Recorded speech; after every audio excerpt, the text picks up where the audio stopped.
slash at all. Some would say I'm the reverse. I would say I'm the Reverse, and welcome to my review for Batwoman Season 1, Episode 17, titled A Narrow Escape.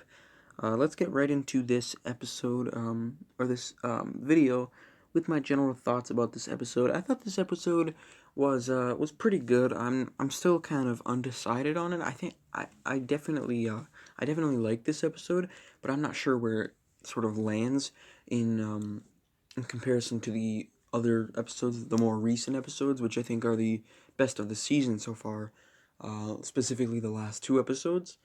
Right now, I think those last two are better than this one, but this one might climb the list.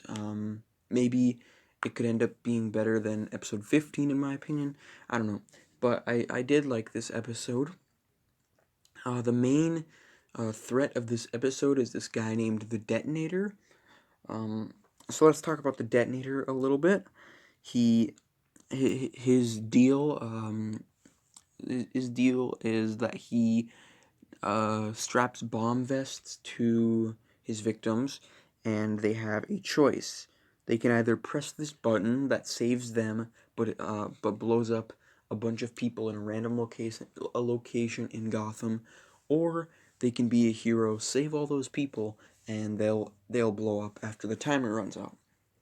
So it's a decent concept. I'm not sure if this guy is pulled from DC Comics or not, but he has a pretty lame nickname, but I think he is a decent villain.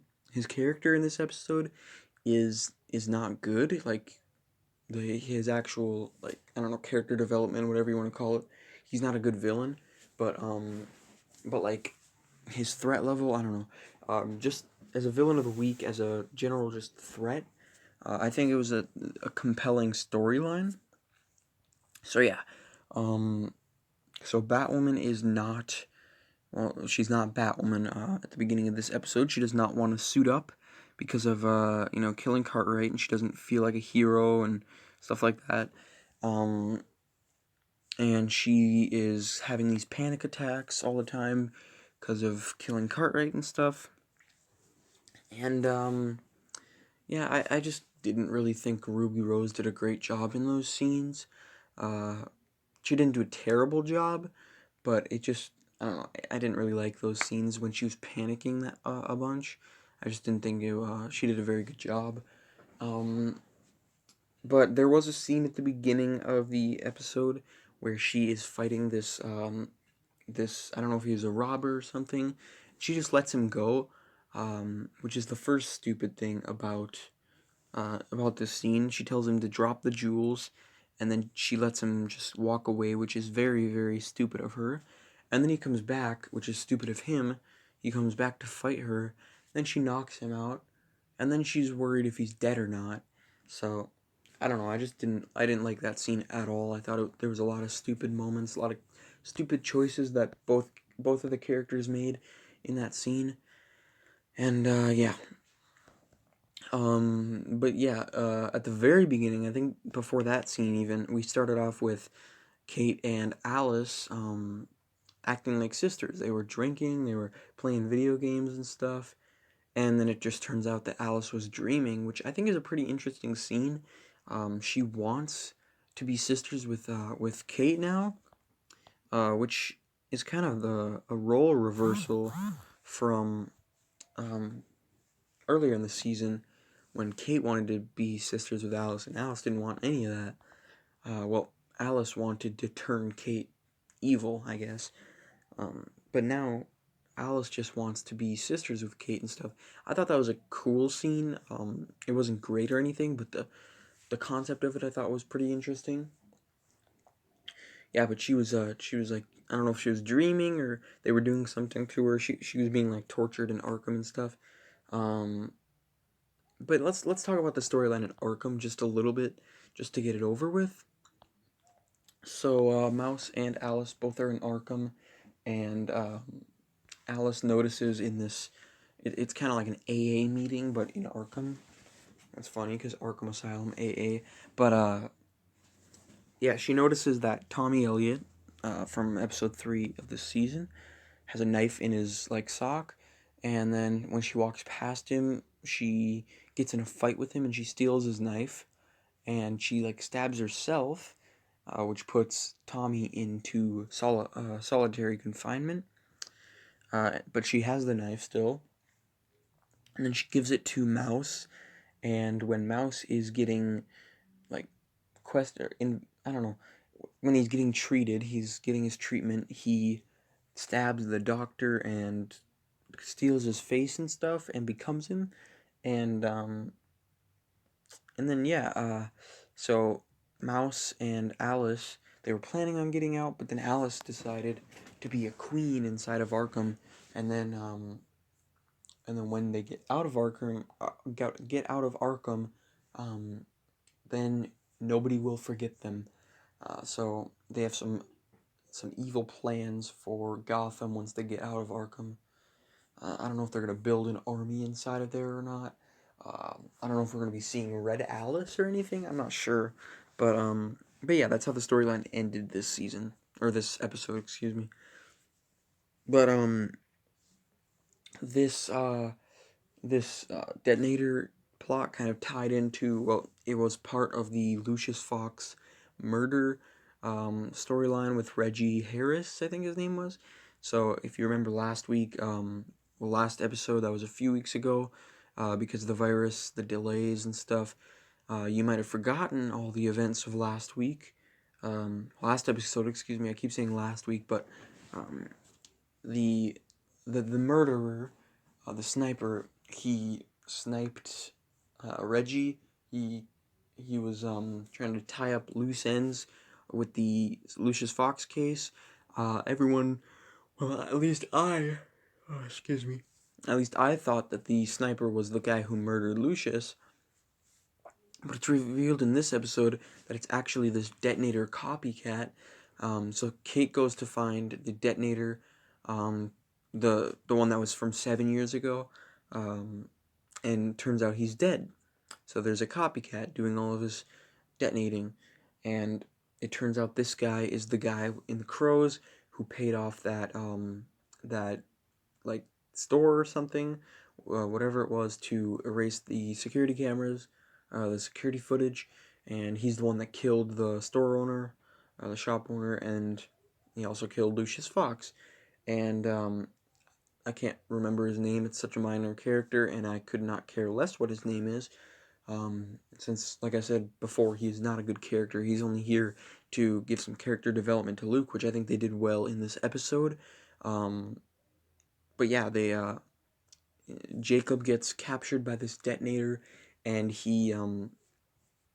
it's either him or Wayne Tower that gets exploded, and because the detonator is trying to tie up loose ends, and Luke is one of those loose ends.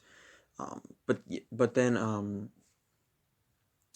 Luke is about to kill him, and then Batwoman Kate tells Luke that she killed Cartwright and stuff, and she talks Luke out of killing him. They save the guy and also themselves, by sealing Wayne Tower and stuff, and then escaping that room, and all is done. Everyone's safe and stuff. And then at the end of the episode, Sophie, who has been working on this case throughout the entire episode, I'm not gonna really go into her storyline since there's nothing to note there really. She is invited back into the Crows, and she is going to be co-running a strike team along with Julia Pennyworth.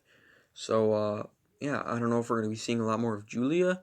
I don't really have any feelings about her character. I don't think she's a bad character, and I don't necessarily like her character at all.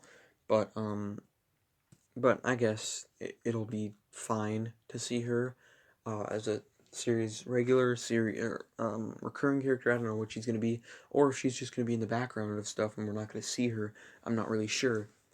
Um, but yeah, that's basically all that happened in this episode. There was some uh, side stuff, like told Mary told Kate that Mary knows that Kate is Batwoman. Confusing, I know. We also had another mention of Sophia, who she was the one that hired the rifle in episode 7, I believe it was. And it seems she has like a rivalry with Alice. I think she was the one that murdered all the what are they called? The Wonderland gang members. I'm pretty sure that was her. But we got a mention of her by Mouse in Arkham, and yeah, that's really it. This was a really good episode for Luke, uh, and that's really the only character that I can think of that really shined in this episode. I thought this was a really good episode for that Lucius storyline, obviously because I was revolving around it, and I'm not sure if this is the last episode for that, or if they have more to tell with this storyline. I hope it's the last. I hope it's the end of this storyline because I am I am hoping that we won't have multiple different storylines to follow, since we already have a lot of storylines on Flash to follow, and a lot of storylines on Supergirl, which isn't coming back until next Sunday, I believe. Um, yeah, May 3rd, and then yeah. So tell me in the comments what you thought of this episode. I'd probably give this episode somewhere in the low nines, maybe 9.2, somewhere there. I'm not really sure. Um, don't take that into context with my other episode, like episode 15 and 16, since forgot what I gave those scores, those episodes for a score. Um, but yeah, 9.2 right now is how I'm feeling for this episode. I thought it was good. Nothing crazy really happened, but yeah, I thought it moved the plot forward enough, and I thought it had some good character moments. But yeah, tell me in the comments what you thought about the episode. If you did watch it, don't forget to like, comment, share, and subscribe. Stay tuned for my Supergirl review. That's next week, along with my new Batwoman review next week. And then we also have Legends and Flash coming back. Well, not coming back.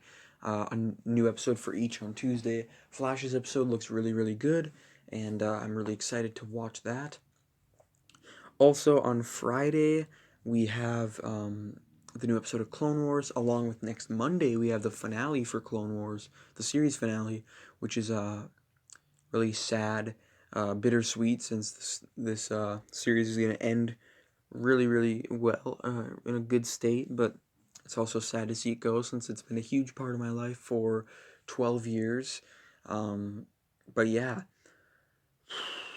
nothing really else to talk about. So yeah, don't forget to like, comment, share, and subscribe. See ya.